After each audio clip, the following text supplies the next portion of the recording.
السلام علیکم ورحمۃ اللہ وبرکاتہ۔ ناظرین کرام اور سامعین کرام، بندہ ناچیز قاری و حافظ حکیم محمد حنیف، فاضل نیشنل کونسل فار طب پاکستان، چیئرمین الحنیف ویلفیئر ٹرسٹ، سورہ المائدہ کا 8واں رکوع ثواب کی نیت سے تلاوت کروں گا، آپ بھی ثواب کی نیت سے سماعت فرمائیں۔ اعوذ باللہ من الشیطان الرجیم، بسم اللہ الرحمن الرحیم۔ یا ایہا الذین آمنوا لا تتخذوا اليہود والنصارى اولیاء بعضهم اولیاء بعض ومن يتولهم منكم فإنه منهم إن الله لا يهدي القوم الظالمين۔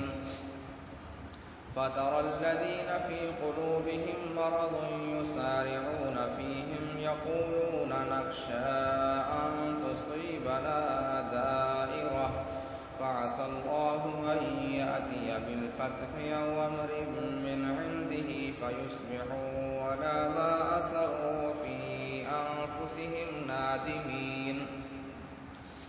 ويقول الذين آمنوا أهؤلاء الذين أقسموا بالله جهد أيمانهم إنهم لمعكم حبطت أعمالهم فأصبحوا خاسرين۔ يا أيها الذين آمنوا من يرتد منكم عن دينه فسوف يأتي الله بقوم يحبهم ويحبونه أذلة على المؤمنين أعزة على الكافرين يجاهدون في سبيل الله ولا يخافون لومة لائم، ذلك فضل الله يؤتيه من يشاء والله واسع عليم۔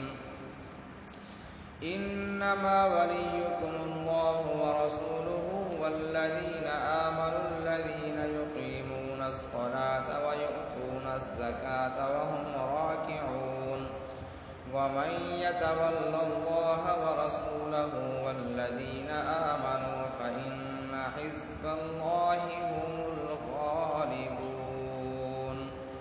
صدق